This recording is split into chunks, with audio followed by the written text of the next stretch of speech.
स्वागत है साथियों। एग्ज़ाम वॉच के इस प्लेटफॉर्म पर हम लोग एनसीईआरटी पैटर्न पर आधारित जो किताब है कक्षा 6 की पृथ्वी और हमारा जीवन, उसको हम लोग समराइज़ कर रहे थे। इसके जो की फैक्ट्स हैं, जो इम्पोर्टेंट पॉइंट हैं, उनको डिस्कस करेंगे। जो पहले के 3 पार्ट हैं वो आपके प्लेलिस्ट में अवेलेबल हैं, वहाँ से आप उसको जा करके देख सकते हैं। तो चौथा पार्ट है हमारा मोशन ऑफ द अर्थ, पृथ्वी की गतियाँ। सबसे पहले देखेंगे इसमें कौन कौन से कीवर्ड हैं जिनको हम लोग अभी सबसे पहले चर्चा करेंगे। तो एक कीवर्ड पकड़ते हैं एक्सिस, दूसरा है ऑर्बिट, तीसरा है रोटेशन और चौथा है रिवोल्यूशन। तो क्या है एक्सिस और क्या है रोटेशन, पहले इसको समझते हैं। आपने यदि नाचते हुए लट्टू को देखा हो तो लट्टू एक केंद्र पर नाचता है। अगर उसकी जो पतली सी नोक होती है, उसी नोक को यदि हम मान लें एक रेखा, तो ये है एक्सिस। लट्टू जिस पर नाचता है, यही जो कॉर्नर होता है, ये नीचे कोना होता है, इसी को अगर ऊपर तक मान लें तो ये क्या होगा, एक्सिस। और जो उस एक्सिस के चारों तरफ वो घूमता है, लट्टू नाचता रहता है, उसको कहेंगे परिभ्रमण। तो इस तरीके से लट्टू की गति कैसी है, रोटेशन है, और वो किस पर नाचता है, अपने अक्ष पर नाचता है। पृथ्वी को भी यदि उत्तरी ध्रुव और दक्षिणी ध्रुव के केंद्रों को मिला दिया जाए तो एक काल्पनिक रेखा खींचती है, इसी को कहेंगे एक्सिस, अक्ष। और इसका अपने अक्ष के चारों तरफ घूमना लट्टू की तरह पश्चिम से पूर्व, वो कहलाता है आपका परिभ्रमण, रोटेशन। इसी की वजह से दिन रात आपके होते हैं। जैसे कि आप किसी भी चीज़ को, वस्तु को अपने हाथ से घुमा दें तो वो क्या करेगा, रोटेशन हो जाएगा, उसमें गति हो जाएगी। अब दूसरा जो समझते हैं वो है कक्षा या ऑर्बिट, यानी कि परिक्रमण या रिवोल्यूशन। इसमें यदि आप झूला झूलें तो एक केंद्र होता है, झूला के चारों तरफ छोटे बच्चों के झूले होते हैं जिसमें बैठा के उनको चारों तरफ ऐसे नचाया जाता है। तो ये केंद्र के चारों तरफ क्या करता है, वो चारों तरफ इस केंद्र की परिक्रमा करता है। तो इसकी गति कहलाएगी परिक्रमण। यानी कि जिस मार्ग से वह घूमेगा उसे कहेंगे ऑर्बिट, कक्षा। और उसकी जो गति कहलाएगी वो केंद्र के, चूँकि चारों तरफ वो परिक्रमा कर रहा है, इसलिए उसकी गति होगी परिक्रमण या रिवोल्यूशन। तो पृथ्वी भी जो है वो सूर्य के चारों तरफ चक्कर काट रही होती है, तो इसलिए अपनी कक्षा में वो चलती है, और अपनी कक्षा में वो क्या करती है, परिक्रमा करती है। हमारी जो ऋतुएं होती हैं वो इसी के आधार पर बदलती हैं, और इसी के आधार पर हमारा एक वर्ष पूरा होता है। तो अब ये रहे हमारे 4 वर्ड, अक्ष, orbit, axis, orbit, rotation, revolution. अब थोड़ा सा इसी इमेज से समझ लेते हैं। जो हमारा एक्सिस है, यानी कि अक्ष है, ये अक्ष अगर लंबवत होता तो ऐसे सीधा दिखता। अब ये अपने सीधे लंबवत अक्ष से कितना झुका हुआ है, यही हमें जानना है। तो इसका देखना है कि उसका जो अक्षीय झुकाव है वो कितना है। तो अक्षीय झुकाव का मतलब इस कोण की बात हो रही है, तो वो कितना है, 23.5 डिग्री। 23.5 डिग्री का इसका झुकाव है, यानी कि आपकी पृथ्वी जो है वो इतनी तिरछी है। तो ये कैसा हुआ, इसका अक्ष के समतल, यानी कि पृथ्वी के कक्षीय समतल पर अगर देखा जाए तो एक्सिस का जो झुकाव है वो कितना है, 23.5 डिग्री। अगर कक्षा का तल देखा जाए तो देखिए आपका कक्षा का तल क्या हो सकता है, ये अगर इससे देखा जाए तो इसका क्या होगा, इसको अगर इस आधार से देखा जाए, यानी कि ये एंगल देखा जाए, तो ये चूँकि ये 90 होता है, तो 90 में से 23.5 आप घटा देंगे तो बचेगा कितना, 66.5। तो यदि उसके अपने कक्षीय समतल पर देखा जाए तो उसका झुकाव होगा 66.5, और यदि उसका अक्ष पर झुकाव देखा जाए, अक्ष के लंबवत आधार पर देखा जाए, तो 23.5 डिग्री का उसका झुकाव पाया जाता है। तो ये रहा एक्सिस को लेकर के, कक्षा यानी कि ऑर्बिट को लेकर के, जो इसकी झुकाव है उसको लेकर के। ठीक है, इतनी बातें क्लियर हो गई होंगी। अब यही हम लोग यहाँ पर पढ़ते हैं। तो पृथ्वी का अपनी धुरी पर घूमना घूर्णन कहलाता है, यानी कि परिभ्रमण कहलाता है, रोटेशन। पृथ्वी का अपनी कक्षा में सूर्य के चारों ओर परिक्रमा करना परिक्रमण यानी कि रिवोल्यूशन कहलाता है। अब जो पृथ्वी का अक्ष है एक काल्पनिक रेखा है जो दोनों ध्रुवों से होकर जाता है। पृथ्वी के इसी अक्ष पर, मतलब इसी अक्ष के परितः लट्टू की तरह यह घूर्णन करती है। पृथ्वी का अक्ष उसके कक्षा तल पर बने लंब से 23.5 डिग्री झुका हुआ है, यानी कि जो लंब बना है उस पर वो 23.5 डिग्री झुका हुआ है। दूसरे शब्द में पृथ्वी का अक्ष जो है वो पृथ्वी के कक्षा तल से, यानी कि इससे वो कितना झुका हुआ है। तो इस एंगल की बात की जाए तो वो 66.5 डिग्री का एंगल बनता है। इस झुकाव को पृथ्वी के अक्ष का झुकाव कहते हैं। इस अक्ष के उत्तरी सिरे पर उत्तरी ध्रुव होगा और दक्षिणी सिरे पर दक्षिणी ध्रुव होगा। हमेशा याद रखिएगा, मानचित्र में ऊपर की तरफ उत्तर होता है, अब उसके विपरीत में साउथ होगा, उसके दाहिने आपका ईस्ट होगा और उसके बाएं होगा वेस्ट। तो इस तरीके से याद रखेंगे तो दिशाएं आपको कभी कन्फ्यूज़न नहीं होगा। तो इसीलिए अक्सर कर कहा जाता है कि पृथ्वी कैसे घूमती है, तो ये बात समझने वाली बात है कि कैसे घूमती है, किस दिशा में घूमती है। तो देखिए, पृथ्वी पश्चिम से पूर्व दिशा में, ये पश्चिम है वेस्ट, ये ईस्ट है, तो इसकी दिशा कैसी होगी, ऐसे आपको ऐसे घुमाना है। देखिए ये आपका डायरेक्शन बना भी है, यहाँ पर बनाया गया है। तो ये याद रखेंगे कि पृथ्वी पश्चिम से पूर्व दिशा में घूमते हुए 24 घंटे में एक घूर्णन पूरा करती है, मतलब एक चक्कर अपने ही अक्ष पर ये घूम जाती है। इसी को कहते हैं एक दिवस, पृथ्वी दिवस, यानी कि अर्थ डे का मतलब एक दिन जिसमें 24 घंटे होते हैं। 24 घंटे में आपका रात दिन दोनों होता है, ठीक है। तो यही इसकी क्या हो गई, दैनिक गति हो गई। एक दिन कितनी देर का होता है, 24 घंटे का, तो इसकी हो गई दैनिक गति, घूर्णन। इसी गति के कारण ही दिन रात होता है, क्योंकि अगर आप यहीं पर टार्च जला दें तो जितने भाग पर आपके उजाला होगा उतने भाग पर दिन, और जितने पे उजाला नहीं होगा उतने भाग पर रात, और ये घूमता रहेगा। तो 24 घंटे में एक बार दिन एक बार रात आ जाएगी। जो सूर्य चंद्रमा जो आकाशीय पिंड हैं वो पूर्व से पश्चिम पृथ्वी के घूर्णन के विपरीत गति करते हुए दिखाई देते हैं हमें। क्यों? क्योंकि ये ऐसे घूमती रहती है, इसलिए बाकी जो स्थिर है उनको लगता है कि वो इधर घूमते रहते हैं। जैसे सूर्य स्थिर है वो लगता है कि इधर घूम रहे हैं, तो ऐसा होता नहीं, लेकिन वो हमें दिखाई देते हैं। तो इसलिए कन्फ्यूज़न कोई ना रहे आपके मन में, इसीलिए मैंने इसको आपको क्लियर कर दिया। अब देखिए, अब जो इम्पोर्टेंट फैक्ट है उसकी बात करते हैं कि पृथ्वी का आकार कैसा है। तो पृथ्वी का आकार, एक तो पहली बात तो गोल लिखा है लेकिन गोल है नहीं। पृथ्वी का आकार कैसा है, भू आव है, जियोइड आकार। ये हम लोग अपने पिछले वीडियो में पढ़ भी चुके हैं, लेकिन हम यहाँ पढ़ने के लिए गोल बोल दिया गया है कि इसीलिए इसके एक समय में इसके आधे भाग पर सूर्य का प्रकाश पड़ता है जिधर दिन होता है, और इसके विपरीत भाग में जिधर सूर्य का प्रकाश नहीं पड़ता है उधर रात होती है। तो जब पूरे ग्लोब पर जितने भाग में प्रकाश पड़ेगा तो उस प्रकाश को, उसको क्या कहेंगे, वो एक प्रकाशित क्षेत्र हुआ ना। तो एक ऐसी लाइन होगी, एक ऐसा गोला होगा जो कहलाएगा आपका प्रकाश वृत्त, सर्किल ऑफ इल्यूमिनेशन। मतलब कि दिन और रात को, पृथ्वी को वो बांट देगा, एक तरफ रात एक तरफ दिन। तो इस तरीके से उसको क्या कहेंगे, प्रकाश वृत्त या प्रदीप्त वृत्त। तो ये आपका क्लियर हो गया। अब पृथ्वी की घूर्णन गति का प्रभाव कहाँ कहाँ पड़ता है, क्या प्रभाव पड़ता है, यानी कि अगर पृथ्वी की घूर्णन गति ना होती, अपनी अक्ष पर ना घूम रही होती, तो क्या ऐसा हो जाता। तो देखिए, इसके कारण दिन रात होते हैं, फिर दिन रात ना होते यदि वो अपनी जगह पर न घूमती। सूर्य चंद्रमा आदि आकाशीय पिंड जो है वो पूर्व दिशा से पश्चिम दिशा की ओर गति करते हुए ऐसा प्रतीत होते हैं, हमें ऐसा लगता है। ये तो रही हमारी दैनिक गति। अब पृथ्वी की वार्षिक गति की बात करें तो वार्षिक गति क्या होगी, यानी कि परिक्रमण एक वर्ष में ना करती है। तो इसको लेके जो फैक्ट हैं उनको देख लेते हैं कि अपने धुरी पर तो वो घूमती ही है, साथ में क्या होता है, एक दीर्घ वृत्ताकार कक्षा में सूर्य के चारों ओर परिक्रमा भी करती है। तो ये कितना समय लेती है, तो लगभग 365 दिन 6 घंटे में, यानी कि एक चौथाई दिन भी ऐड कर लो, और 365 दिन में सूर्य की एक परिक्रमा पूरी करती है। यही गति इसकी परिक्रमण गति कहलाती है, इसकी वार्षिक गति कहलाती है। और सामान्यतः ये 6 घंटे को ना जोड़ा जा करके 365 दिन ही आपका एक वर्ष में जोड़ा जाता है। तो अगर आप देखें तो आपके 3 साल जो हैं 365 दिन होंगे, हर साल के 365। जो चौथा साल आएगा वो 366 दिन का साल होता है। क्यों? क्योंकि उसमें फरवरी 29 की हो जाती है। यही यहाँ लिखा है कि सामान्यतः 365 दिन होते हैं।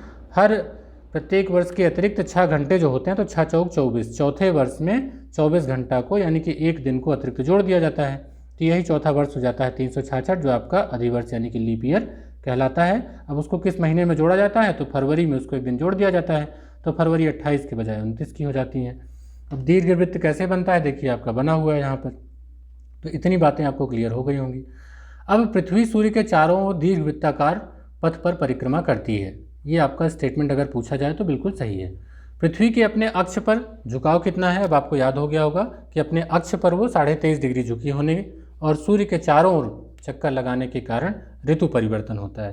तो चूँकि वो झुकी है झुकने की वजह से क्या होता है कि ऋतु परिवर्तन होता है, और सूर्य के चारों ओर भी चक्कर लगाती है, इसलिए भी ऋतु परिवर्तन होता है। तो सूर्य से पृथ्वी की औसत दूरी जो है वो कितनी है? 15 करोड़ किलोमीटर, याद रखेंगे।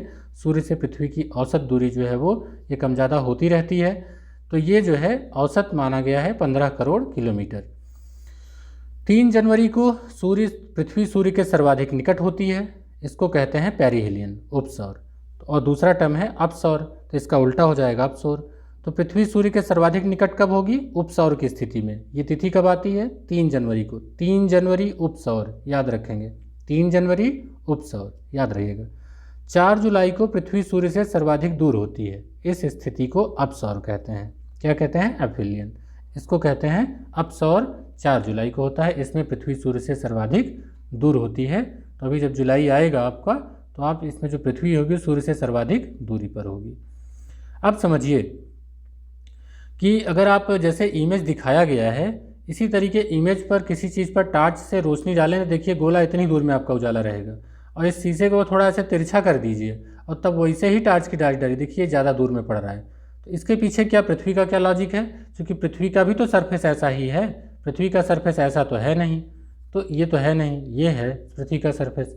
तो इसके यानी कि जब जैसे जैसे उत्तर या दक्षिण की तरफ जाएंगे तो सूर्य की किरणें पड़ेंगी, तो क्या होंगी? वो अधिक दूर पर पड़ेंगी और किरणें तिरछी पड़ेंगी, है ना। ये तो यही यहाँ समझाने की कोशिश कर रहा है।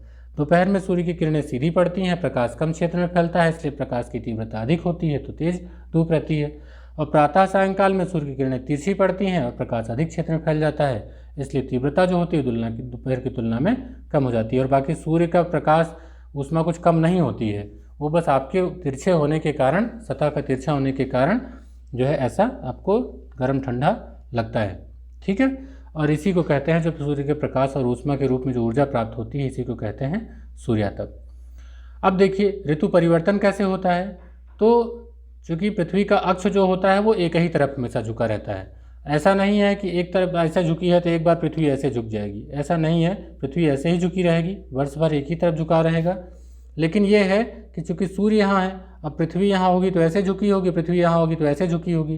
तो अब देखिए यहाँ पर लाइट ज़्यादा पड़ रहा है ना। यहाँ पर लाइट देखें, मतलब यहाँ पर लाइट देखें तो कम पड़ रहा है, तो भाई वो इससे दूर हो गया ना, तिरछेपन ज़्यादा हो गया।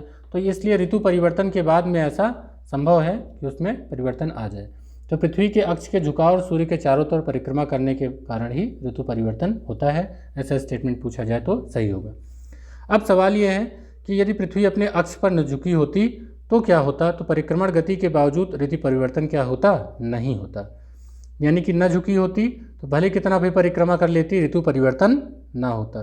तो ध्यान रखिए, ऋतु परिवर्तन के लिए इसका झुका होना भी जरूरी है, और चूंकि परिवर्तन होगा तो झुका होने के साथ साथ परिक्रमण भी जरूरी है। तो आपसे अगर स्टेटमेंट में पूछा जाए, ऐसे ही छोटे छोटे स्टेटमेंट पूछ लिए जाते हैं और वही आपको गलत करवा देते हैं।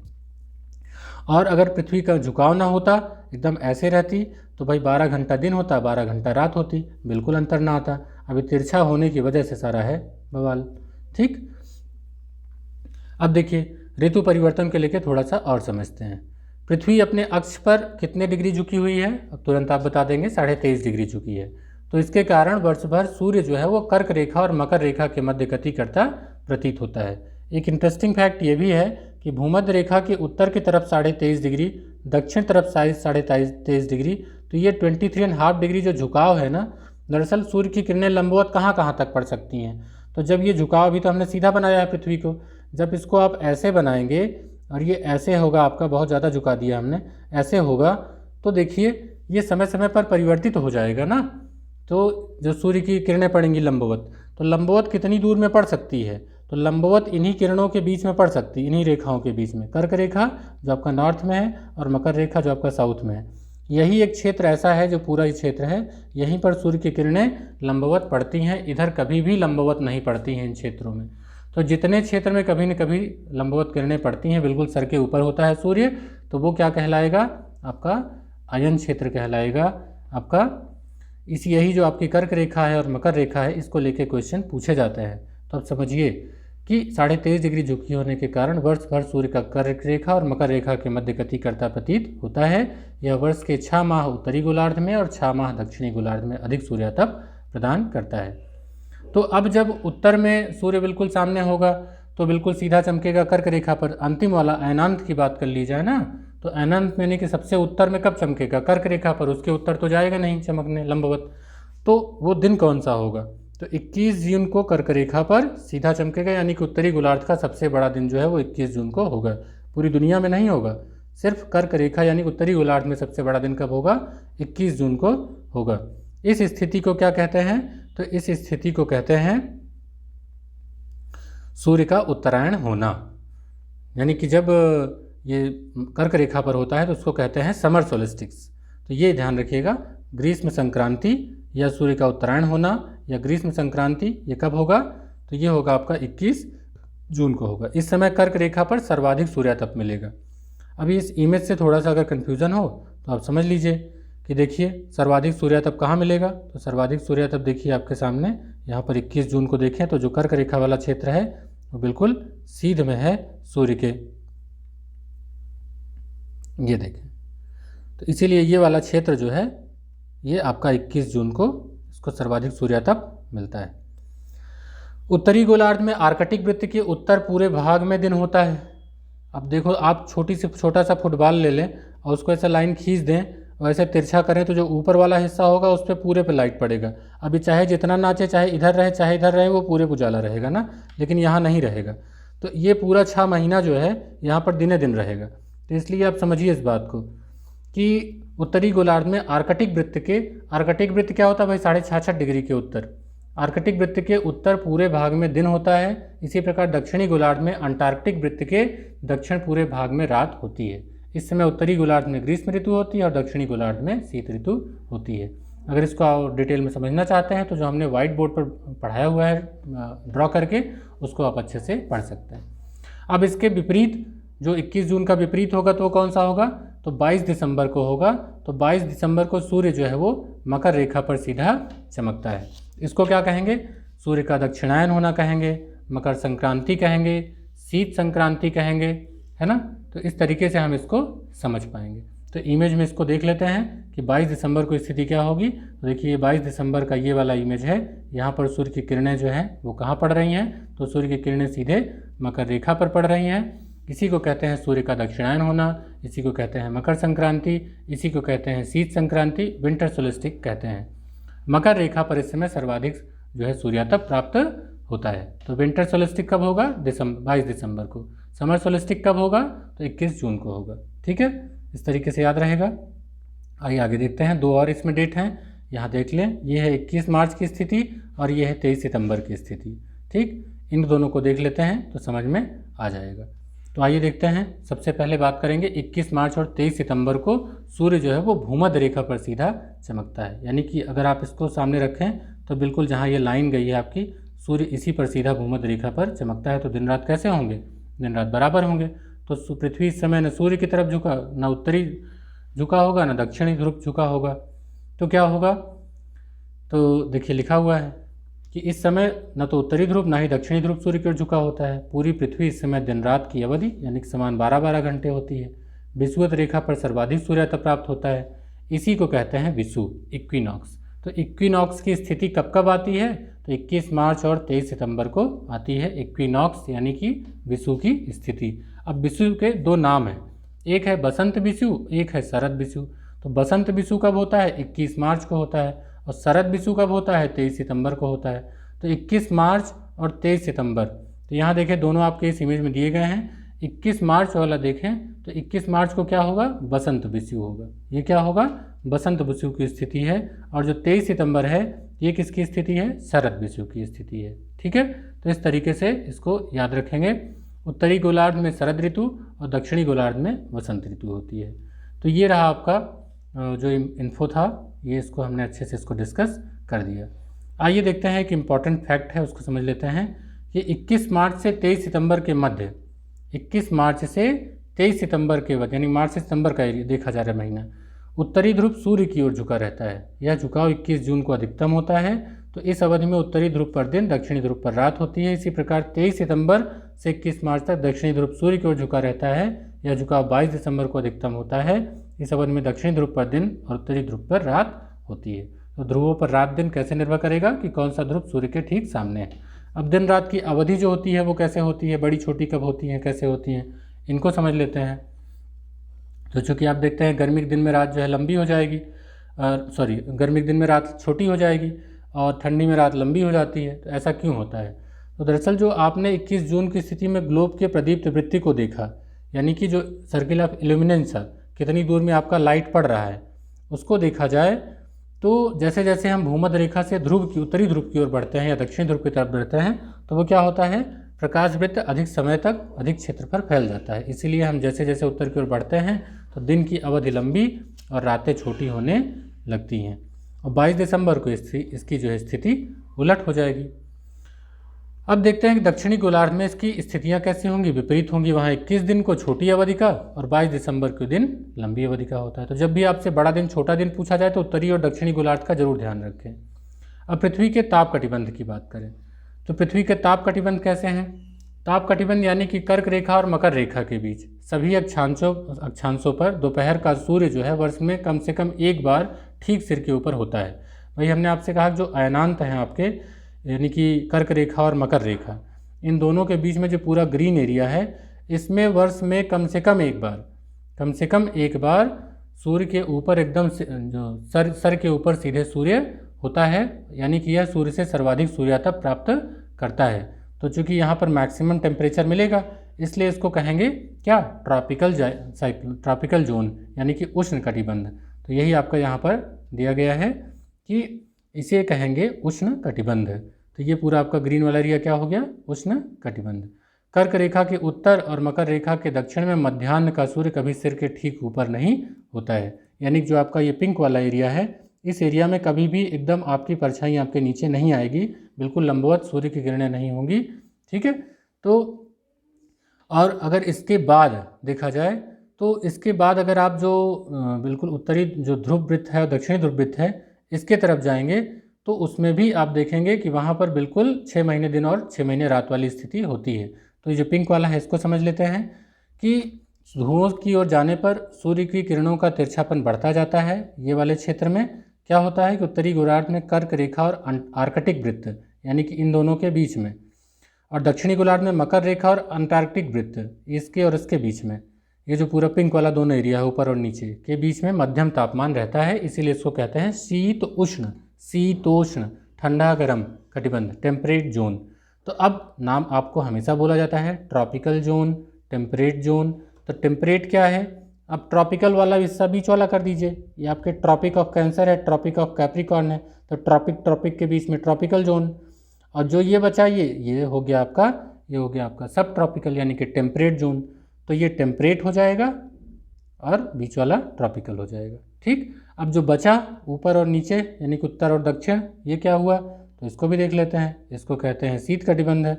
तो देखिए, उत्तरी गोलार्ध में आर्कटिक वृत्त के उत्तर और दक्षिणी गोलार्ध में अंटार्कटिक वृत्त के दक्षिण में क्षेत्रों में बहुत ठंड होती है, और कभी कभी यहाँ सूर्य जो है कभी भी क्षितिज से ज़्यादा ऊपर नहीं दिखाई देता है। क्षितिज क्या है, वही सुबह और शाम को जहाँ आपको सूर्य दिखाई देता है, ऐसे आपको लगता है कि जाके आसमान पृथ्वी मिल गया है, तो वही कहेंगे क्षितिज, यानी कि उससे ऊपर सूर्य आता ही नहीं। तो इसी को कहते हैं फ्रिजिड जोन, यानी कि शीत कटिबंध।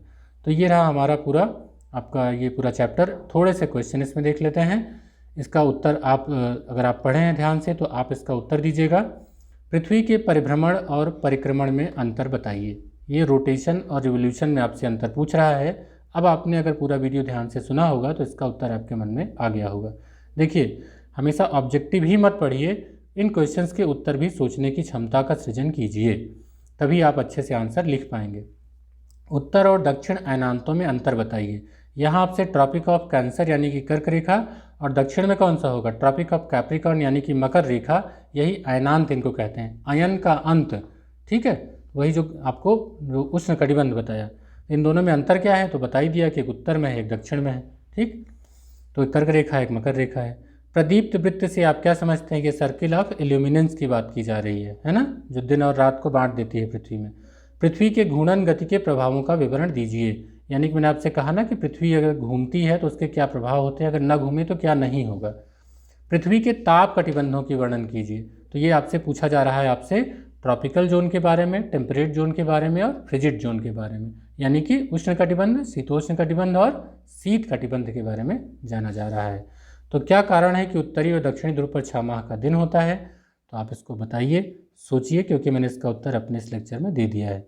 लीप वर्ष हर चौथे वर्ष ही क्यों होता है? इसका भी कारण आपको उत्तर मिल चुका है, क्योंकि एक छोटा सा हिंट दे दूँ, 365 दिन 4 घंटे कुछ मिनट होते हैं, उसमें जो है हमारा चक्कर पूरा होता है। तो वही जो आपके जो 6 घंटे, 365 दिन 6 घंटे होते हैं, वही आपके 6 चौक 24 दिन जो है बाद में कन्वर्ट हो जाता है चौथे साल, तो लीप ईयर हो जाता है। सही और गलत का आप यहाँ पर चिन्ह लगाइए, यानी आपको ट्रू फॉल्स बताना है। तो 21 मार्च को दक्षिणी गोलार्ध में बसंत ऋतु होती है। तो बताइए जरा, 21 मार्च को दक्षिणी गोलार्ध में बसंत ऋतु होगी? उत्तरी गोलार्ध में 21 मार्च को बसंत ऋतु होगी। तो ये गलत हो गया, ये मैंने यहाँ लिख भी रखा हुआ है। पृथ्वी सूर्य का चक्कर 365 सही 1/4, 6 घंटे का मतलब 1/4 दिन ही हुआ, तो 1/4 भी लिख सकते हैं, दिन में लगाती है। तो बताइए सूर्य का चक्कर इतने दिन में लगता है? बिल्कुल सही है, वार्षिक गति है। वार्षिक गति के कारण दिन रात होते हैं, तो क्या सूर्य का चक्कर लगाने में दिन रात हो जाता है? नहीं, वो तो वर्ष बीतता है ना, तो दैनिक गति के कारण दिन रात होते हैं। पृथ्वी द्वारा सूर्य का चक्कर लगाने का पथ जो है वो दीर्घवृत्ताकार है, तो बिल्कुल दीर्घवृत्ताकार ही है, इलिप्टिकल है। अब इसको मिलान करने के लिए आ जाता है, ये क्वेश्चन तो बहुत ही अच्छा है, इसको मिलान कीजिए। उपसौर को आपको मिलाना है किससे? तो उपसौर यानी कि सूर्य से पृथ्वी की सबसे नज़दीकी दूरी कब होगी? 3 जनवरी को होगी। बसंत विषु जो है वो आपका कब होगा? तो 21 मार्च को होगा। अपसौर यानी कि सूर्य से पृथ्वी की सर्वाधिक दूरी कब होगी? तो जुलाई में होगी। और शिशिर विषु कब होगा? तो वो होगा आपका 23 सितंबर को। तो उम्मीद करता हूँ कि आपको ये वीडियो पसंद आया होगा और आपके बड़े काम का होगा। इस तरीके से मैंने ये पूरा जो चैप्टर है उसको मैंने कंप्लीट किया है और आपको समझाने की कोशिश भी की है। ऐसे ही हम लोग जो एनसीईआरटी पैटर्न की किताब हैं, इनको हम लोग बेसिक्स पूरे आपके कॉन्सेप्ट क्लियर करेंगे और सारे चैप्टर्स आपको अवेलेबल कराते रहेंगे। पसंद आया हो तो वीडियो को लाइक करिएगा। मिलते हैं अपने अगले वीडियो के साथ, अपने अगले चैप्टर मानचित्रण के साथ। तब तक के लिए गुड बाय।